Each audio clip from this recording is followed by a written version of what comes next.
당신이 아침에 일어났을 때 첫 번째로 떠오르는 생각이 무엇인지 아십니까? 혹시 그것이 누군가의 목소리, 누군가의 판단, 누군가의 기대가 아닌지 스스로에게 물어본 적이 있습니까?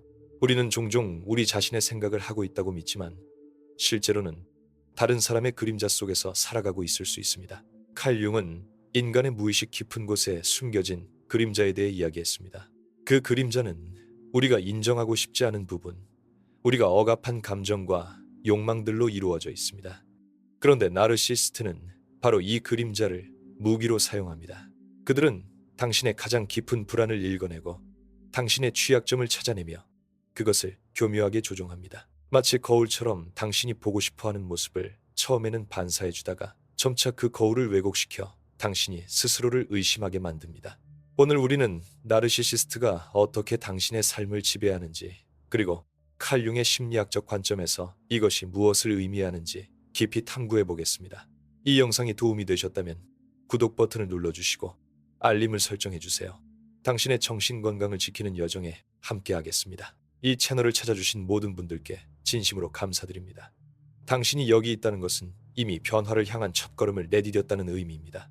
자, 그럼 첫 번째 방식부터 살펴보겠습니다. 첫 번째 지배 방식은 감정적 거울 조작입니다. 나르시시스트는 처음 만났을 때 마치 당신의 영혼의 반쪽을 찾은 것처럼 느끼게 만듭니다.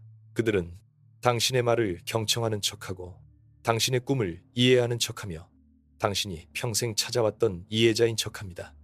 칼 융은 이것을 투사라고 불렀습니다. 우리는 우리 내면의 이미지를 타인에게 투사하고 그 투사된 이미지를 사랑에 빠집니다. 나르시시스트는 이 심리적 메커니즘을 본능적으로 이해합니다. 그들은 카멜레온처럼 당신이 원하는 모습으로 변신합니다. 당신이 예술을 사랑한다면 갑자기 그들도 예술 애호가가 됩니다. 당신이 영성에 관심이 있다면 그들도 깊은 영적 탐구자가 됩니다. 이것은 우연이 아닙니다. 이것은 계산된 전략입니다. 상상해 보십시오. 당신이 어린 시절 부모로부터 충분한 인정을 받지 못했다고 가정해 봅시다. 당신은 무의식적으로 누군가로부터 그 인정을 받고 싶어 합니다. 나르시시스트는 처음 몇 주, 몇 달 동안 당신에게 과도한 찬사를 보냅니다. 당신은 정말 특별해요. 당신 같은 사람은 처음이에요. 당신은 나를 완전하게 만들어요. 라는 말들이 쏟아집니다. 이것을 심리학에서는 러브 보밍이라고 부릅니다. 폭탄처럼 사랑을 쏟아붓는 것입니다. 그런데 융의 관점에서 보면 이것은 더욱 교묘합니다. 그들은 당신의 아니마 혹은 아니무스, 즉 당신 내면의 이상적인 이성성을 완벽하게 연기합니다. 예를 들어 최근 한 여성이 저에게 상담을 요청했습니다. 그녀는 3년간 사귄 남자친구가 있었는데 처음 6개월은 완벽했다고 했습니다. 그는 매일 아침 사랑한다는 메시지를 보냈고 그녀의 작은 성취도 축하했으며 그녀의 모든 의견에 동의했습니다. 그런데 약 후 모든 것이 바뀌었습니다. 갑자기 그는 차갑게 변했고 그녀의 의견을 무시하기 시작했으며 그녀가 가족이나 친구를 만나는 것을 불편해했습니다. 당신은 변했어요 라고 그녀가 말하자 그는 오히려 당신이 예전에 이해심 많던 사람이 아니에요. 당신이 변한 거예요 라고 답했습니다. 이것이 바로 감정적 거울의 왜곡입니다. 융은 개성화 과정에 대해 이야기했습니다. 이것은 우리가 진정한 자아를 발견하고 우리의 그림자를 통합하며 온전한 인간이 되어가는 과정입니다. 그런데 나르시시스트와의 관계는 이 과정을 완전히 반대 방향으로 이끕니다. 당신은 개성화하는 대신 파편화됩니다. 당신의 자아는 약해지고 당신은 점점 더 그들의 승인에 의존하게 됩니다. 왜냐하면 그들이 처음에 보여준 완벽한 거울이 이제는 당신을 일그러진 모습으로 반사하기 때문입니다. 당신은 내가 뭘 잘못했지? 라고 자문하기 시작합니다. 예전처럼 돌아가려면 내가 어떻게 해야 하지? 라고 고민합니다. 이것이 바로 함정입니다. 나르시시스트는 처음부터 진짜 자신을 보여준 적이 없습니다. 그들이 보여준 것은 당신이 보고 싶어하는 이미지였습니다. 그리고 이제 그들은 그 이미지를 철회함으로써 당신을 통제합니다. 당신은 다시 그 완벽한 순간으로 돌아가기 위해 더 많이 노력하고 더 많이 양보하며 자신의 경계를 점점 더 허물어뜨립니다. 융이라면 이것을 자아의 인플레이션과 디플레이션의 사이클이라고 설명했을 것입니다. 나르시시스트는 당신을 먼저 부풀려 놓고 그 다음 완전히 수축시킵니다. 그리고 이 과정을 반복함으로써 당신의 정서적 안정성을 파괴합니다. 실제로 신경과학 연구에 따르면 이런 간헐적 강화 패턴은 가장 강력한 중독성을 만들어냅니다. 카지노의 슬롯 머신이 바로 이 원리로 작동합니다. 때때로 큰 보상을 주기 때문에 사람들은 계속 돈을 넣습니다. 나르시시스트와의 관계도 마찬가지입니다. 때때로 그들은 예전의 그 따뜻한 모습을 보여줍니다. 갑자기 다정한 메시지를 보내거나 선물을 주거나 당신이 그리워하던 관심을 보입니다. 그러면 당신의 뇌는 도파민을 분비하고 그가 돌아왔어. 우리 관계가 회복되고 있어 라고 생각합니다. 하지만 이것은 일시적입니다. 곧 다시 차갑고 무관심한 태도가 돌아옵니다. 융의 분석 심리학에서 보면 이것은 당신의 무의식적 상처를 자극합니다. 만약 당신이 어린 시절 양육자로부터 일관되지 않은 사랑을 받았다면 당신의 무의식은 이런 패턴에 익숙합니다. 역설적이게도 당신은 고통스럽지만 익숙한 것에 끌립니다. 나르시시스트는 당신의 이 원형적 상처를 재현합니다. 그리고 당신은 무의식적으로 이번에는 충분히 사랑받을 수 있을 거야. 이번에는 버림받지 않을 거야. 라고 믿으며 더 열심히 노력합니다. 하지만 문제는 나르시시스트가 진정한 친밀감을 제공할 능력이 없다는 것입니다. 그들에게 당신은 도구이지 파트너가 아닙니다. 감정적 거울 조작의 가장 파괴적인 측면은 당신이 스스로를 의심하게 만든다는 것입니다. 당신은 내 기억이 맞나? 내가 너무 예민한 건가? 정말 내가 문제인가? 라고 자문합니다. 이것을 가스라이팅이라고 부릅니다. 나르시시스트는 현실을 부정하고 당신의 경험을 무효화하며 당신이 자신의 인식을 의심하게 만듭니다. 융은 우리의 정신건강이 내면의 진실과 외부 현실 사이의 일치에 달려있다고 했습니다. 나르시시스트는 바로 이 일치를 파괴합니다. 그들은 당신의 내면 나침반을 고장내고 당신이 오직 그들의 현실만을 신뢰하도록 만듭니다. 두 번째 지배 방식은 자아 경계의 침식입니다.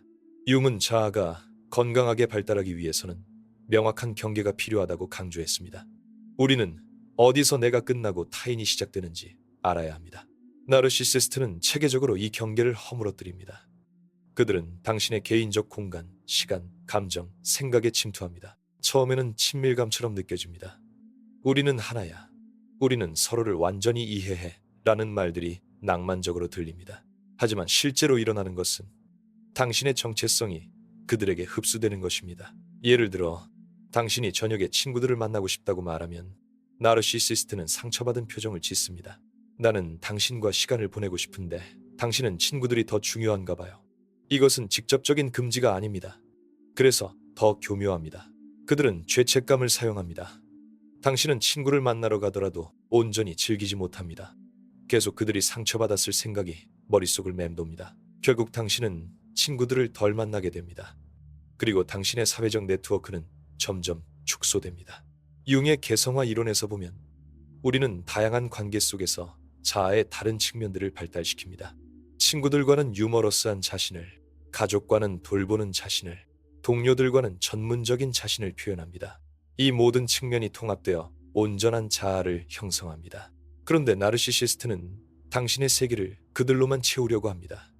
당신은 점점 더 1차원적인 존재가 됩니다.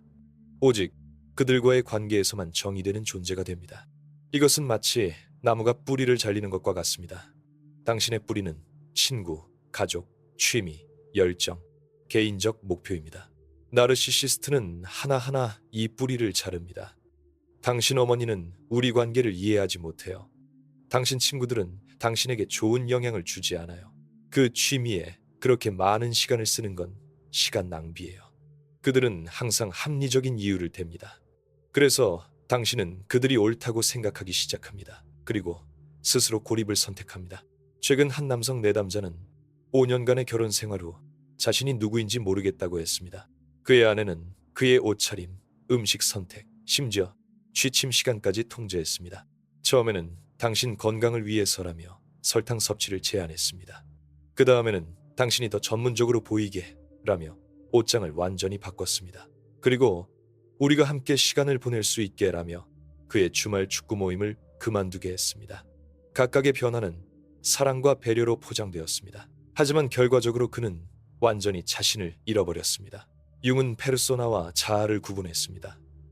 페르소나는 우리가 사회에 보여주는 가면이고 자아는 우리의 진정한 핵심입니다. 건강한 사람은 상황에 따라 페르소나를 바꿀 수 있지만 자아는 안정적으로 유지됩니다. 나르시시스트와의 관계에서는 페르소나뿐만 아니라 자아 자체가 침식됩니다. 당신은 그들이 원하는 사람이 되기 위해 자신의 핵심적인 부분들을 포기합니다. 당신의 가치관, 신념, 선호도까지도 그들의 것으로 대체됩니다. 경계 침식의 또 다른 형태는 감정적 공생입니다. 나르시시스트는 자신의 감정적 책임을 당신에게 전가합니다. 그들이 화가 나면 그것은 당신의 잘못입니다. 그들이 불안하면 당신이 그들을 안심시켜야 합니다. 그들이 우울하면 당신이 그들을 행복하게 만들어야 합니다. 당신은 그들의 감정적 쓰레기통이 됩니다. 융은 그림자를 통합하는 것이 개성화의 중요한 부분이라고 했습니다. 그림자는 우리가 인정하고 싶지 않은 부정적인 측면들입니다. 건강한 사람은 자신의 그림자를 인식하고 책임집니다. 하지만 나르시시스트는 자신의 그림자를 당신에게 투사합니다. 예를 들어 나르시시스트가 다른 사람에게 끌린다고 가정해 봅시다. 그들은 이 감정을 인정하는 대신 당신을 질투심이 많다고 비난합니다. 당신은 왜 그렇게 의심이 많아요? 당신의 불안감 때문에 나는 숨이 막혀요. 실제로는 그들이 부적절한 행동을 하고 있지만 당신은 자신이 문제라고 믿게 됩니다. 이것을 투사적 동일시라고 합니다. 그들은 자신의 받아들일 수 없는 부분을 당신에게 투사하고 당신이 그것을 소유하게 만듭니다. 경계가 침식되면 당신은 더 이상 자신의 내면 목소리를 듣지 못합니다. 융은 내면의 목소리, 즉 자기 셀프의 목소리를 듣는 것이 중요하다고 강조했습니다. 이 목소리는 우리를 진정한 길로 안내합니다. 하지만 나르시시스트는 이 목소리를 방해하는 소음을 만듭니다. 그들의 요구, 비판, 기대가 너무 크고 시끄러워서 당신은 자신의 내면을 들을 수 없습니다. 당신은 항상 그들의 다음 반응을 예측하고 그들의 기분을 읽으며 그들을 만족시키려고 노력하는데 모든 에너지를 쏟습니다. 신경과학적으로 보면 만성적인 스트레스는 뇌의 전전두엽 피질 기능을 손상시킵니다. 이 영역은 의사결정, 자기인식, 충동 조절을 담당합니다.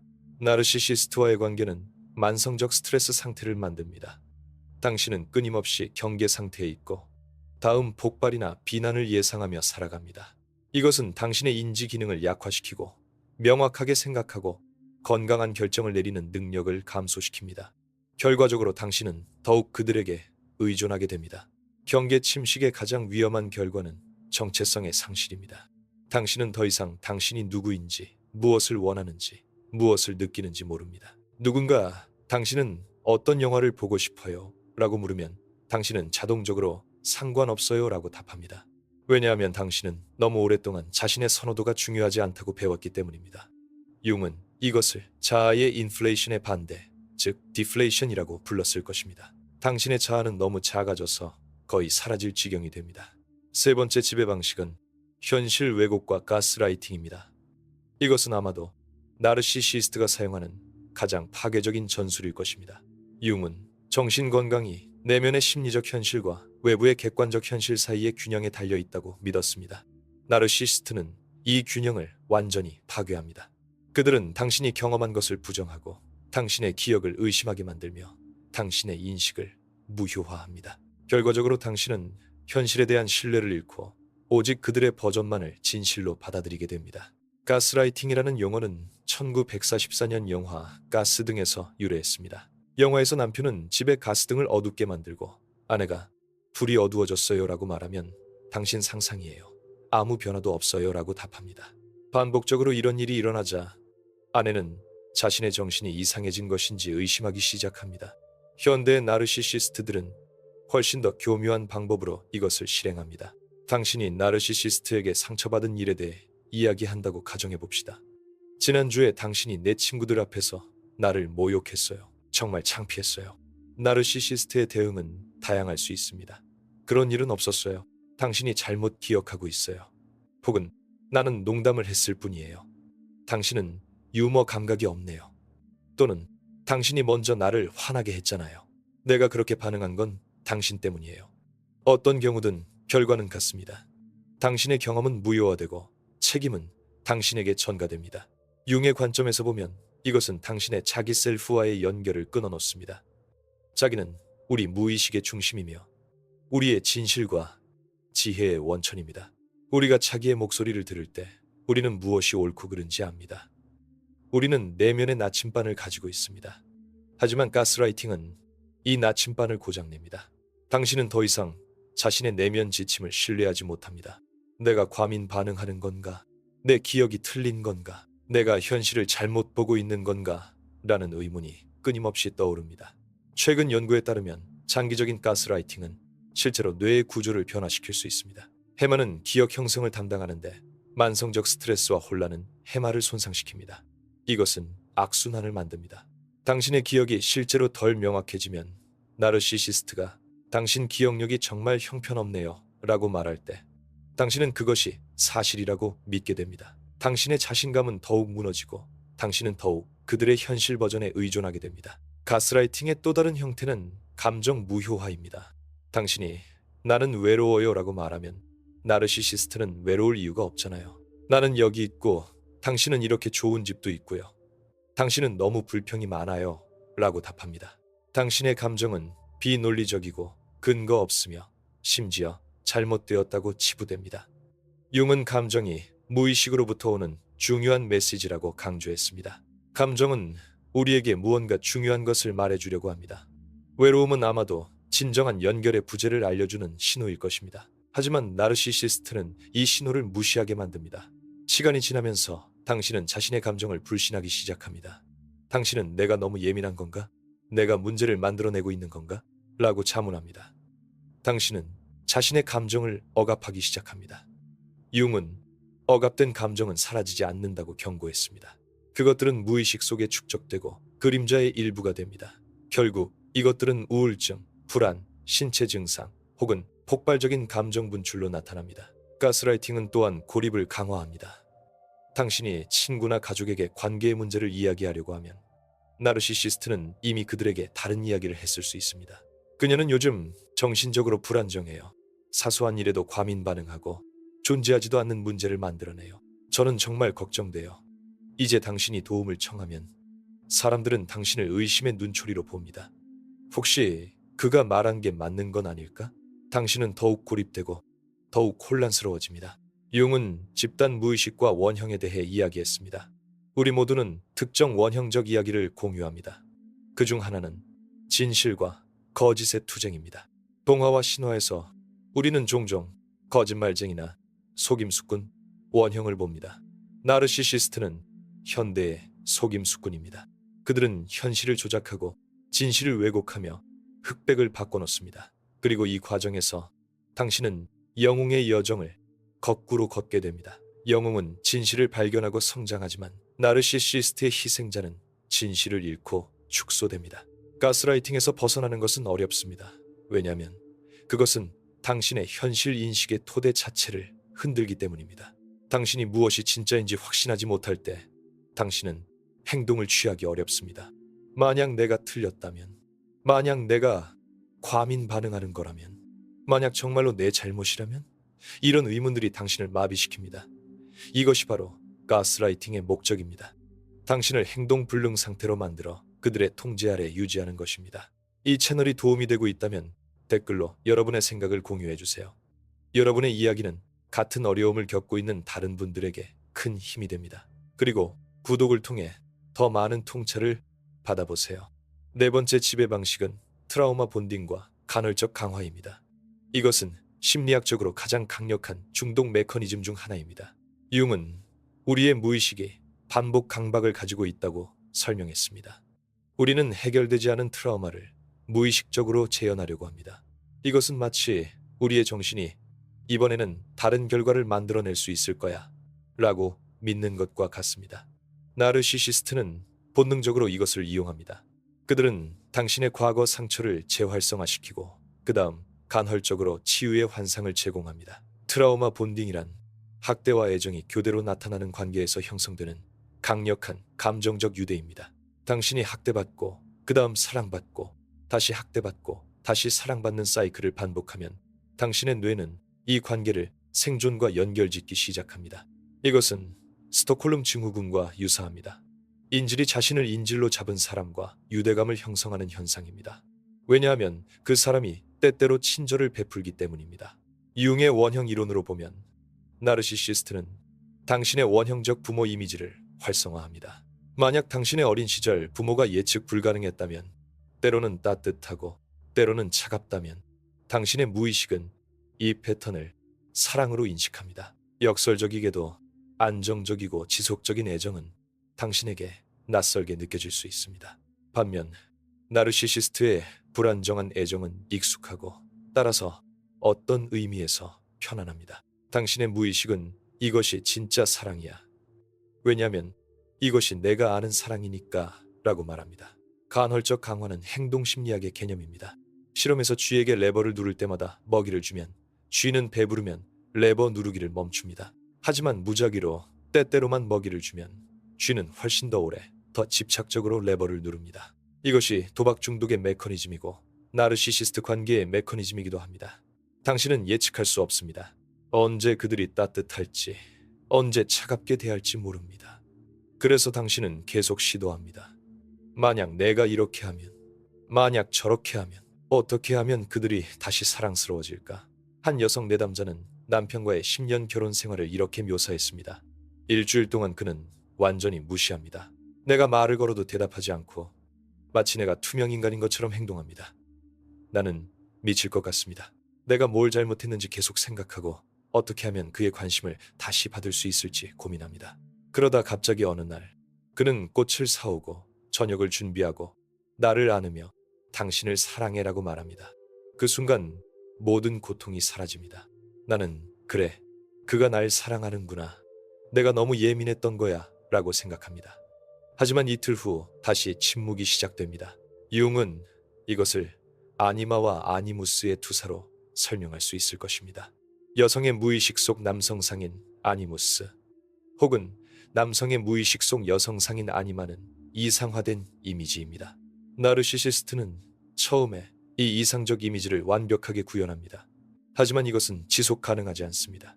진짜 그들은 전혀 다른 사람입니다. 그럼에도 때때로 그들이 다시 그 이상적 이미지를 보여줄 때 당신의 무의식은 강하게 반응합니다. 그래, 이 사람이 내가 기다려온 사람이야. 하지만 이것은 환상입니다. 당신은 투사된 이미지를 사랑하지 실제 그 사람을 사랑하는 것이 아닙니다. 트라우마 본딩은 생화학적 차원에서도 작동합니다. 나르시시스트가 갑자기 애정을 보일 때 당신의 뇌는 옥시토신, 도파민, 세로토닌을 분비합니다. 이것들은 사랑과 행복의 화학물질입니다. 그런데 그들이 다시 차갑게 대할 때 이 화학물질들이 급격히 떨어집니다. 당신은 금단 증상을 경험합니다. 그리고 당신은 다시 그 화학적 고양감을 느끼기 위해 무엇이든 합니다. 이것은 문자 그대로 마약 중독과 같은 메커니즘입니다. 융은 그림자가 억압될수록 더 강력해진다고 했습니다. 나르시시스트와의 관계에서 당신의 그림자는 당신의 분노, 좌절, 상처입니다. 하지만 당신은 이것들을 표현하지 못합니다. 왜냐하면 당신이 화를 내면 그들은 더 멀어지고 당신은 그들의 애정을 완전히 잃을까봐 두렵기 때문입니다. 그래서 당신은 감정을 삼킵니다. 당신은 미소 지으며 괜찮아 라고 말합니다. 하지만 내면에서는 엄청난 분노와 슬픔이 축적됩니다. 이 억압된 감정들은 당신의 그림자를 키우고 결국 우울증이나 신체화 증상으로 나타납니다. 트라우마 본딩의 가장 위험한 측면은 그것이 당신의 자존감을 완전히 파괴한다는 것입니다. 당신은 나는 이 사람의 사랑을 받을 자격이 없어, 그래서 그가 나를 사랑할 때 나는 감사해야 해 라고 생각하기 시작합니다. 당신의 가치는 그들의 승인에 완전히 의존하게 됩니다. 융은 자아가 자기 셀과 연결될 때 진정한 자존감이 생긴다고 했습니다. 자기는 우리의 내재적 가치의 원천입니다. 우리는 단순히 존재한다는 사실만으로 가치가 있습니다. 하지만 나르시시스트는 이 연결을 끊습니다. 당신의 가치는 이제 외부에서, 그들의 변덕스러운 승인에서 옵니다. 간헐적 강화는 또한 희망을 조작합니다. 이번에는 다를 거야. 그가 변화하고 있어. 우리 관계가 나아지고 있어라는 희망이 당신을 붙잡습니다. 심리학자들은 이것을 희망의 코카인이라고 부릅니다. 나르시시스트는 충분한 희망을 주어 당신이 떠나지 못하게 하지만 절대 충분한 변화를 주지는 않습니다. 그들은 나도 변하고 싶어, 당신 때문에 더 나은 사람이 되고 싶어 라고 말합니다. 당신은 감동받고 그래, 그도 노력하고 있어 라고 믿습니다. 하지만 실질적인 행동 변화는 없습니다. 융의 개성화 과정은 자기 인식과 책임을 필요로 합니다. 우리는 자신의 그림자를 인식하고 자신의 투사를 거두어들이며 자신의 삶에 대한 책임을 져야 합니다. 트라우마 본딩은 정반대의 과정입니다. 당신은 자기 인식을 잃고 모든 책임을 지며 당신의 삶은 점점 더 작아집니다. 당신의 세계는 이 한 사람, 이 한 관계로 축소됩니다. 당신의 생각, 감정, 행동 모두가 그들을 중심으로 둡니다. 트라우마 본딩에서 벗어나기 위해서는 먼저 그것을 인식해야 합니다. 당신이 경험하는 것이 사랑이 아니라 중독이라는 것을 이해해야 합니다. 진정한 사랑은 안정적이고 존중하며 일관됩니다. 진정한 사랑은 당신을 성장시키고 자유롭게 하며 당신의 가장 진정한 자아가 되도록 격려합니다. 나르시시스트와의 관계는 정반대입니다.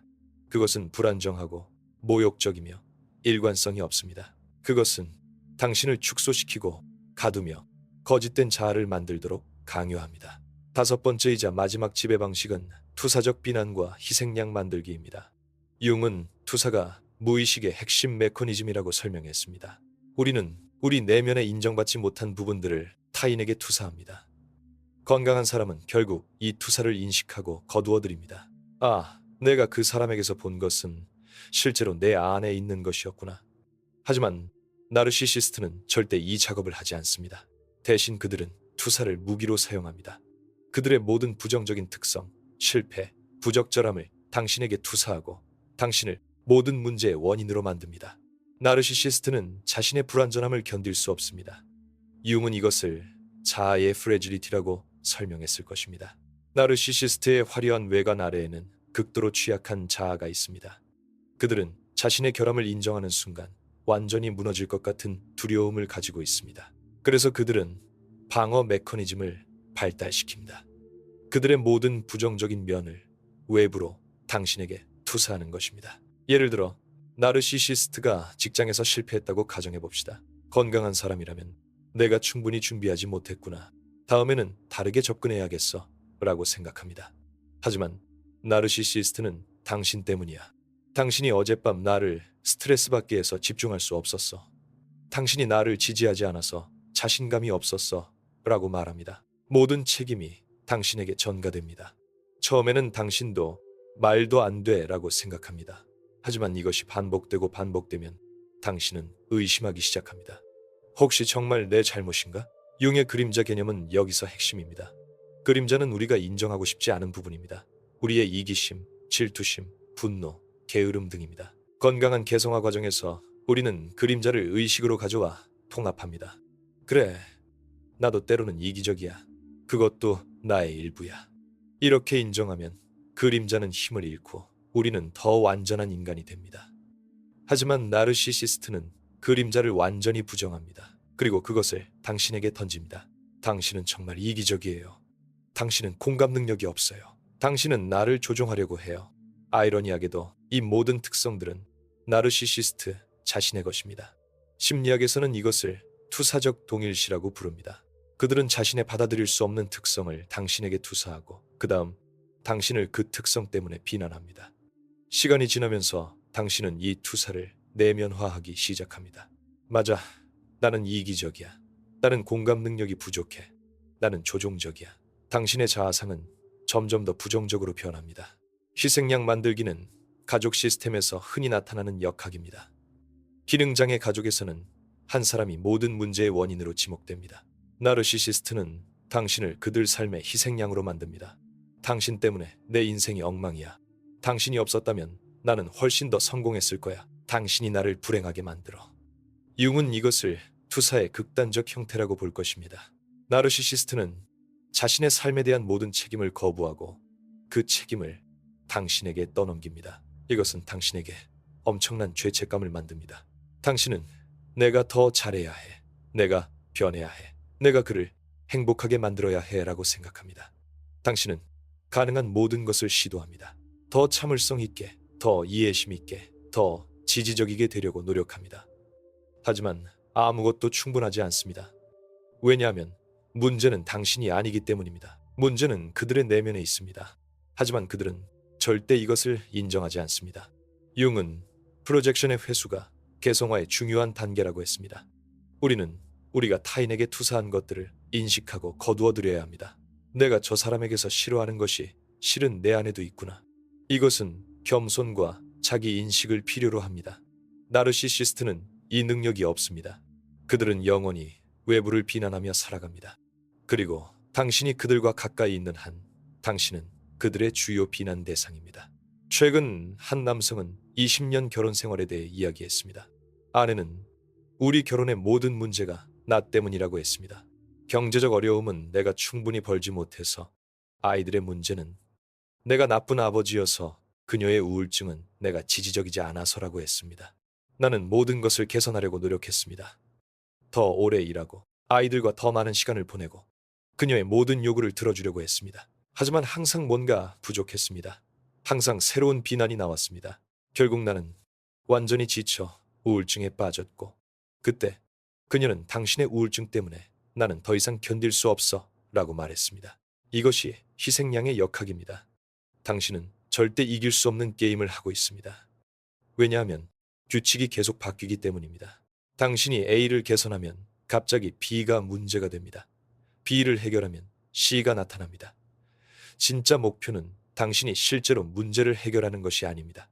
진짜 목표는 나르시시스트가 자신의 내면을 들여다보지 않아도 되도록 계속 외부에 비난할 대상을 두는 것입니다. 융은 그림자 작업이 고통스럽지만 필수적이라고 강조했습니다. 우리는 우리의 어두운 면을 마주해야 합니다. 나도 때로는 잔인해. 나도 실수를 해. 나도 불완전해. 이것을 인정하는 것은 자아에 타격을 줍니다. 하지만 그것은 또한 자유를 줍니다. 우리가 불완전함을 인정할 때 우리는 더 이상 완벽한 척할 필요가 없습니다. 우리는 진정한 자신이 될 수 있습니다. 나르시시스트는 이 자유를 가질 수 없습니다. 그들은 완벽함의 가면에 갇혀 있고, 그 가면을 유지하기 위해 끊임없이 타인을 비난해야 합니다. 투사적 비난은 또한 당신의 현실 감각을 왜곡합니다. 당신은 내가 정말 그렇게 나쁜 사람인가? 라고 의심하기 시작합니다. 당신은 친구들과 가족에게서 멀어집니다. 왜냐하면 나르시시스트가 그들은 당신의 진짜 모습을 몰라, 나만이 당신을 진짜 알아 라고 말하기 때문입니다. 당신은 고립되고 당신의 유일한 현실 거울은 나르시시스트입니다. 그리고 그 거울은 당신을 괴물로 반사합니다. 융의 자기실현 이론에서 우리의 목표는 온전한 자아가 되는 것입니다. 우리의 빛과 어둠, 강점과 약점을 모두 통합한 완전한 인간이 되는 것입니다. 나르시시스트와의 관계는 이것과 정반대입니다. 당신은 파편화됩니다. 당신의 자아는 좋은 부분과 나쁜 부분으로 분열되고, 나쁜 부분이 점점 더 커집니다. 당신은 자신을 본질적으로 결함 있는 존재로 보기 시작합니다. 이제 우리는 나르시시스트가 사용하는 5가지 주요 지배 방식을 모두 살펴보았습니다. 감정적 거울 조작, 자아 경계의 침식, 현실 왜곡과 가스라이팅, 트라우마 본딩과 간헐적 강화, 그리고 투사적 비난과 희생양 만들기입니다. 이 모든 전술들은 하나의 목표를 향합니다. 당신을 통제하고 당신의 에너지를 빨아들이며 당신을 그들의 필요를 충족시키는 도구로 만드는 것입니다. 칼융은 개성화가 평생의 여정이라고 했습니다. 우리는 끊임없이 우리의 진정한 자아를 발견하고 우리의 그림자를 통합하며 더 온전한 인간이 되어갑니다. 나르시시스트와의 관계는 이 여정을 방해합니다. 하지만 역설적이게도 이 경험은 또한 깊은 성장의 기회가 될 수 있습니다. 만약 당신이 이것을 인식하고 벗어나며 치유한다면 당신은 이전보다 훨씬 더 강하고 더 지혜로우며 더 진정한 자신이 될 수 있습니다. 치유의 첫 단계는 인식입니다. 당신이 이 영상을 보고 있다는 것은 이미 당신이 무언가 잘못되었다는 것을 느끼고 있다는 의미입니다. 당신의 직관을 신뢰하십시오. 융은 무의식이 우리에게 중요한 메시지를 보낸다고 했습니다. 당신의 불편함, 혼란, 고통은 모두 메시지입니다. 여기 뭔가 잘못되었어. 주의를 기울여. 두 번째 단계는 경계를 재건하는 것입니다. 당신이 어디서 끝나고 타인이 시작되는지 다시 배워야 합니다. 당신의 감정은 당신의 것입니다. 당신의 생각은 당신의 것입니다. 당신의 삶은 당신의 것입니다. 당신은 타인의 감정적 쓰레기통이 아니고 타인의 자존감 공급원이 아니며 타인의 희생양이 아닙니다. 경계를 설정하는 것은 처음에는 이기적으로 느껴질 수 있습니다. 특히 당신이 오랫동안 타인의 필요를 우선시하도록 조건화되었다면 말입니다. 하지만 경계는 건강한 관계의 토대입니다.